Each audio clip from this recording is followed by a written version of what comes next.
Would you love to be able to do a handstand on a slackline and you just don't know how? I'm gonna explain here how you can achieve this skill. Let's dive into the hand positioning. So if you have the slackline close to your fingers, it will bend your wrists. And I'm gonna tell you, your wrists hate that. It's exactly what you don't wanna do. So where you wanna have the weight is here, close to the wrist, on your palm. So as a pre-exercise, you can just place these 2 points on the line. You don't even have to close down the hands. It's totally enough to leave it open. And you can go into a push-up position, and you can try to bend the hand a little bit to the front, because the more you bend it backwards, the worse the angle is in your wrist. So, first pre-exercise, just a push-up in this position. And then you can decide on your own if you want to have the thumb in the front or close it around the slack line. But the pressure point stays the same, it's always here. And the more you have the wrist open, the nicer for your wrist. Okay, second pre-exercise. So this is going to be a bit easier if the slackline is higher up. I would place it on this height. So you sit on the line in exposure, you place the hands beside your body. You try not to squeeze it with the legs, but you have some distance from the legs, and you simply push yourself up a bit. And what's going to happen here is the slackline will start shaking back and forth. Especially if you really try to push yourself up more, it will go back and forth. And this shaking actually is amazing. I know that it sucks. I know that the feeling is super weird. It feels completely out of control. But it's a neuromuscular reflex. There is so much going on in your muscles and in your neurons that the shoulders will get a crazy stabilization. So it's an absolutely amazing thing, and you want to have that even though it's a bit out of control at the beginning. But I can promise you it will only take a few hours to get better. So just do this pre-exercise a few times. And this one is called the L seat. So first with the legs hanging down, later on you can also try to straighten the leg. It's a tough one, you're gonna feel it in your core. And then a bit more handstand specific is going from the top. So at the beginning, you don't even want to do anything else than just give some pressure from the top. Try to take more and more weight away from your feet.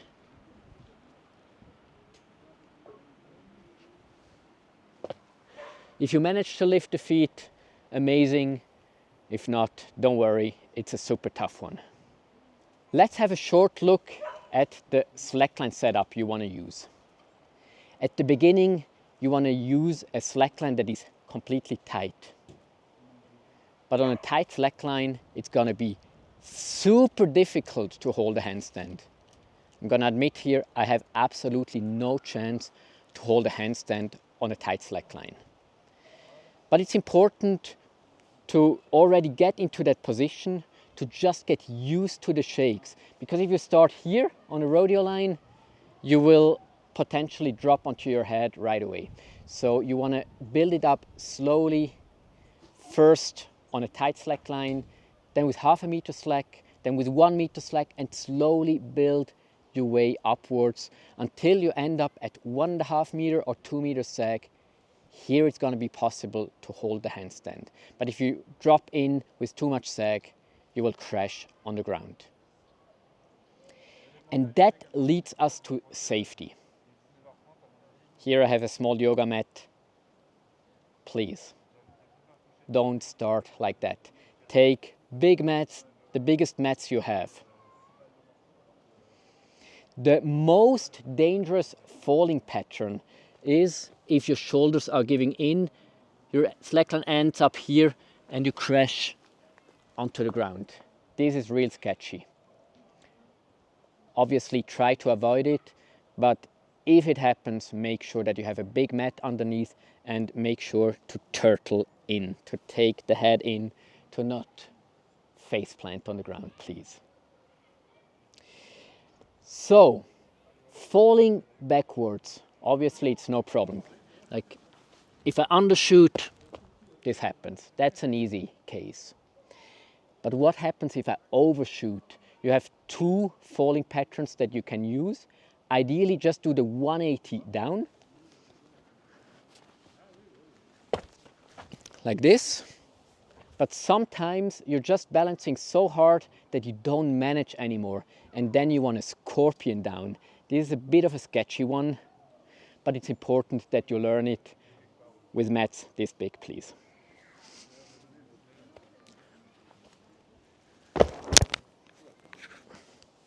You see why you want to have bigger mats than the ones I'm using here. So, what is the difference between a handstand on a slackline compared to the ground? On the ground, if you have a static handstand, you balance all with your wrists. You have a surface here under your wrist, and as long as the center of gravity is in that surface, you can have a completely still handstand. You can stand like a statue without any motion.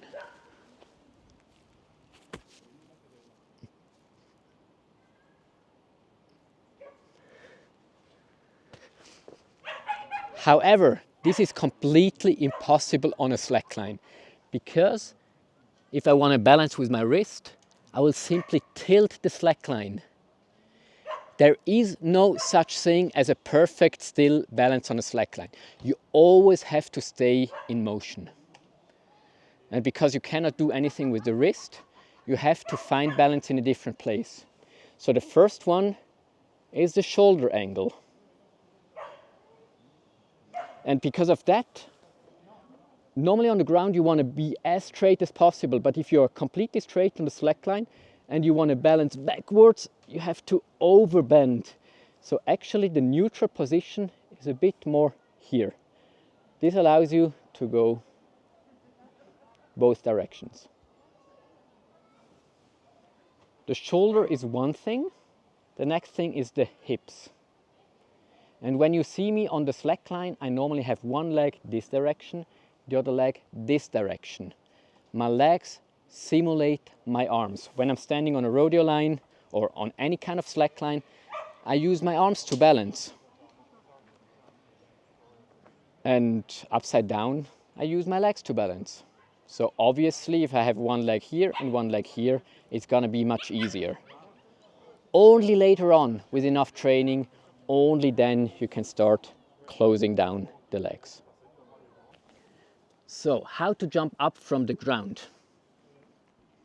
It's important to already give some pressure on the slackline, because sometimes the slackline is here and you think it's at the right place, or here. And if I start like this, the slackline will just like travel away.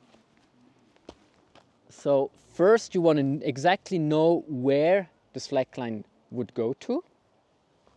Okay, it's gonna be here on this line. I would even mark it, because otherwise you keep forgetting and you will end up in a weird position. So place my hand in the width of my shoulder, and then with the momentum of the back leg, but don't overdo, don't overbend your back. Jump into the position, and at the beginning, don't overdo it. Don't fall to that side if possible, but still try to commit more and more. So the first try is maybe just like this. Okay, it's not enough. A little bit more, still not enough. And here we go, we were almost there. If you've never done that on a rodeo line, what will happen? The slackline will go crazy. How can you train that? As I said before, by building up the slackline higher and higher, but also by having someone holding your hip, so that it's just the shake of your arms, just the reflexes here that are slowly lowering down, so that the arm movement goes from so much to so much. Personally, I cannot simulate it anymore because I've been doing handstands on slacklines for more than 10 years. So yeah, I just became precise over the years. Before doing that on the slackline, try to already get that motion on the ground nicely. What often happens if you do that motion on the ground, you take too much momentum and you start walking. So you go up. Obviously, this is not possible on a slackline. So try on the ground to just get the right momentum.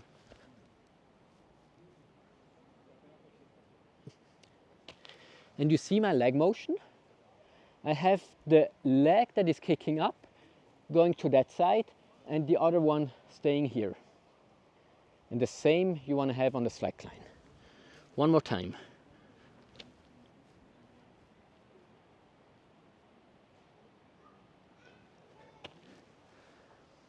And try to get quite close to that line where you place the hands.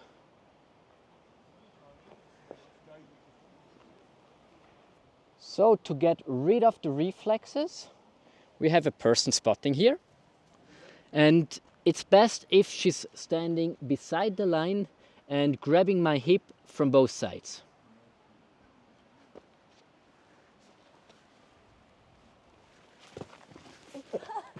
That's a nice shot. Thanks for spotting. Let's try again. So she was holding, that's perfect. And I could go down in a super soft way. Let's try again. And here you can see how my arms are already moving.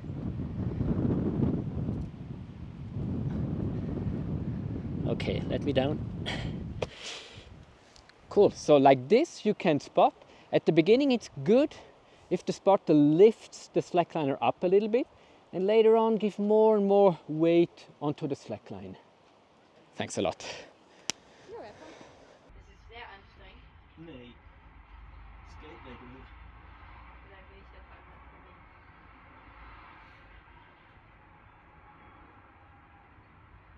For the choice of slackline, I recommend something low stretch for the beginning. What I started with is the Slacktivity all-round slackline. What I would absolutely not use is a 5 centimeter wide webbing. And I would take something low stretch because it has less energy pressing up, less energy pressing on your shoulders. So also the slackline I'm using here as a rodeo line is a Y2K webbing.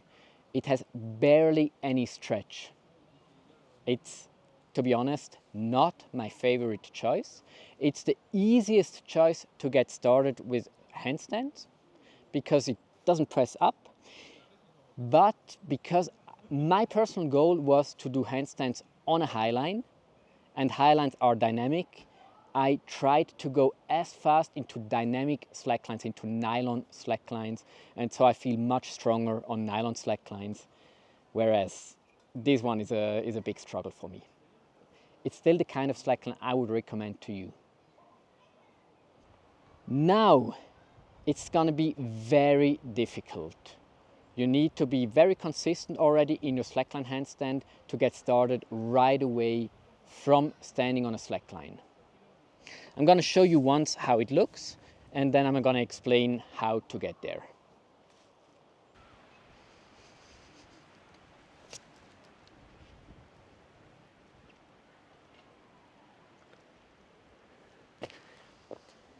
This is a so-called kick mount. You could also cartwheel in, you could also do a press handstand, but the kick mount is the easiest way to get started. And trust me, it's not easy. How to get started with that one? Again, we're gonna start on the ground. Draw a line somewhere. Place the foot that is gonna be more to that side behind you on that line. Place your hands beside the foot and now kick into the handstand and try to not take a step with the hands.